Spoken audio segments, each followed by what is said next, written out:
परम आदरणीय भारत के पूर्व राष्ट्रपति महामहिम रामनाथ कोविंद जी, संस्था के निदेशक प्रोफेसर प्रेम नारायण सिंह, मेरे सामने बैठे हुए वरिष्ठ शिक्षाविद, विद्वत वर्ग, साथियों और सहयोगियों, हम सभी के लिए ये अत्यंत सुखद अवसर है कि माननीय रामनाथ कोविंद जी यहाँ पर आए हुए।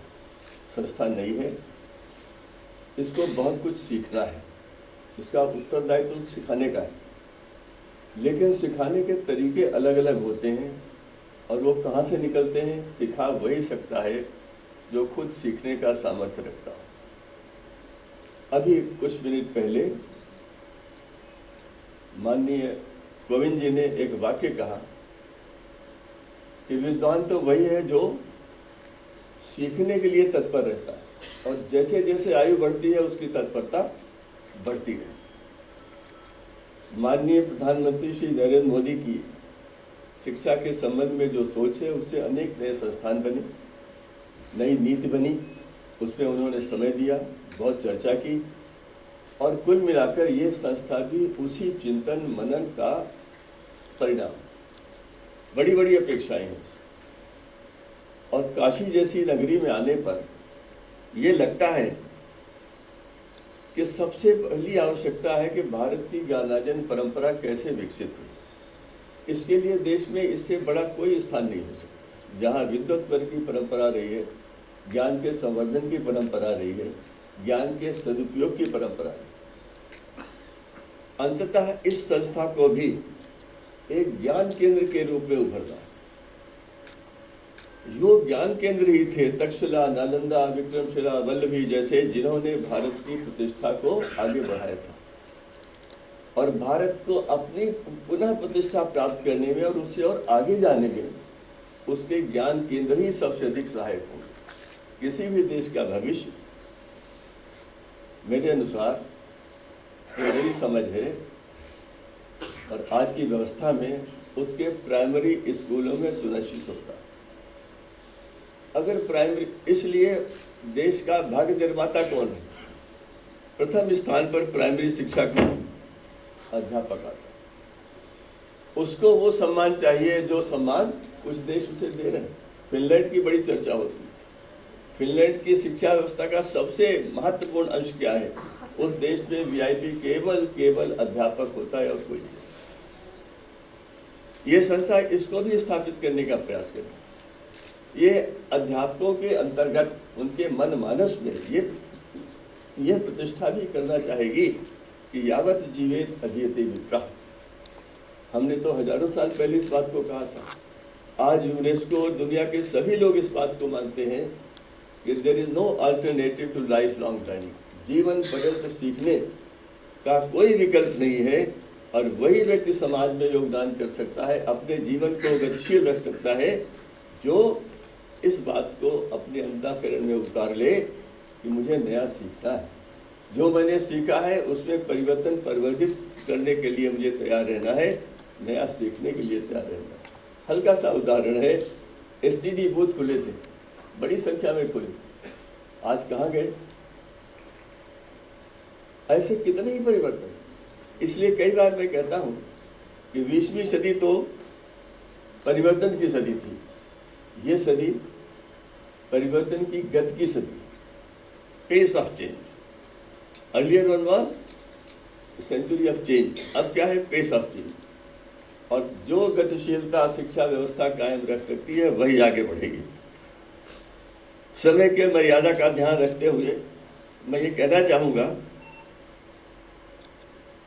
कि बर्ट्रैंड रसल ने एक जगह लिखा, बहुत बड़े विद्वान थे अपने समय के, कि अगर मनुष्यता केवल ज्ञान के पीछे जाएगी तो मानव मात्र का अस्तित्व समाप्त हो जाएगा। मैंने जब पहली बार पढ़ा तो मुझे समझ में नहीं आया, मैंने बड़ी प्रयास किया और एक दिन मुझे लगा कि हाँ, एक उदाहरण है। 1945 में जब एटम बम का पहला प्रयोग सफल हुआ तो वैज्ञानिक क्या विचार कर रहे थे कि इसका उपयोग मानव कल्याण में कैसे होगा, ऊर्जा की कमी कैसे पूरी होगी, कृषि के क्षेत्र में क्या परिवर्तन होंगे। और आवागमन में क्या हर जगह उसका संभावनाएं खोजी जा रही थी। लेकिन ये क्या था?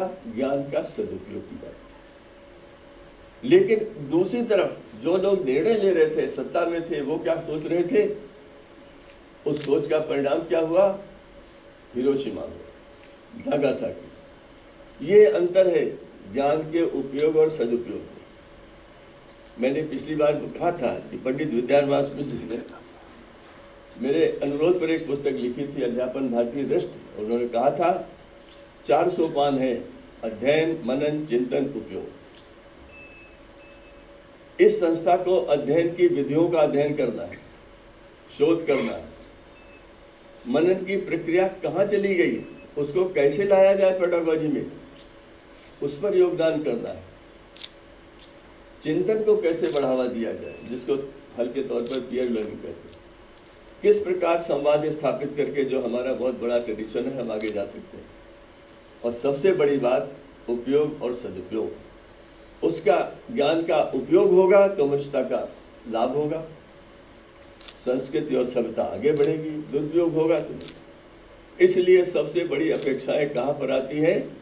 ज्ञान सृजन केंद्र। अगर प्राथमिक शालाओं में एक सामान्य बच्चा आता है, या 10 साल 12 साल का वयस्क आता, युवा आता है, 15 साल 20 साल, उसकी दिशा देने के लिए जीवन में हमें ये केंद्र भी चाहिए।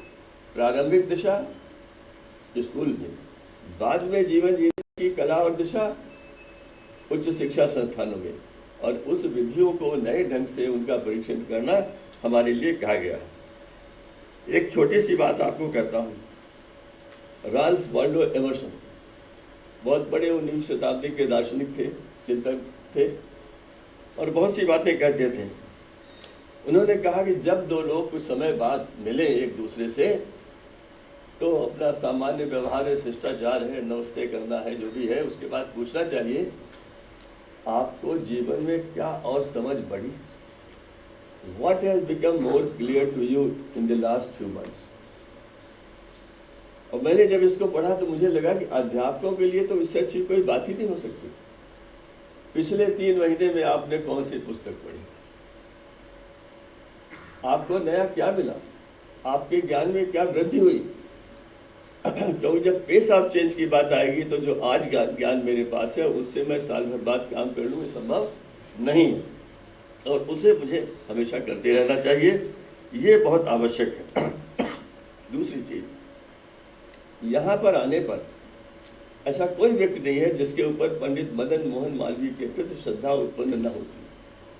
उन्होंने क्या दिया हमें? एक विचार आया होगा कि ऐसी एक संस्था बननी चाहिए, संकल्पना की होगी उन्होंने, फिर उस विचार को व्यवहार में परिवर्तन करने पर सोचा होगा, और उसी का परिणाम हुआ है कि आज बनारस हिंदू विश्वविद्यालय के लोग सारी दुनिया में है और भारत का नाम ऊंचा कर रहे हैं। जो इससे नहीं जुड़ा था वो भी जुड़ना चाहता है। ये क्या है? ये हमारी धरोहर है, ये हमारे लिए, these are the roots of this institution. उन्होंने जो हमें मूल्य दिए, जो नैतिकता की बात कही, उस सबको, उन मूल्यों और नैतिकता को ध्यान में रखते हुए, क्योंकि अगर नैतिकता की पुनर्स्थापना की अपेक्षा किसी से है तो वो अध्यापक से, और हर अध्यापक को इस पर विचार करना चाहिए कि मेरा ये उत्तरदायित्व है, मेरा ये ऋषि ऋण है।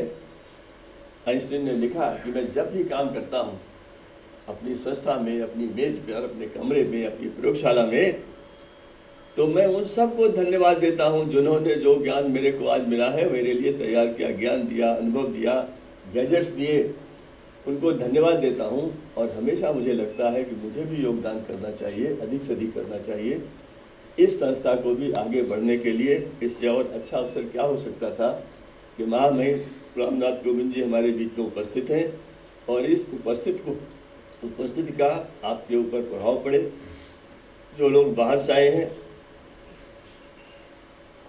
उनके ऊपर भी पड़े, और हमारी संस्था ज्ञान केंद्र के रूप में विकसित हो, ज्ञान के सदुपयोग की विधियों को लोगों के समक्ष प्रस्तुत करे, और जब भी अध्ययन मनन चिंतन की बात हो तो मानव कल्याण में ज्ञान का उपयोग कैसे होगा, इस पर अधिक से अधिक चर्चा हो। इतनी ही बात मुझे करनी थी। आप सबको बहुत बहुत धन्यवाद।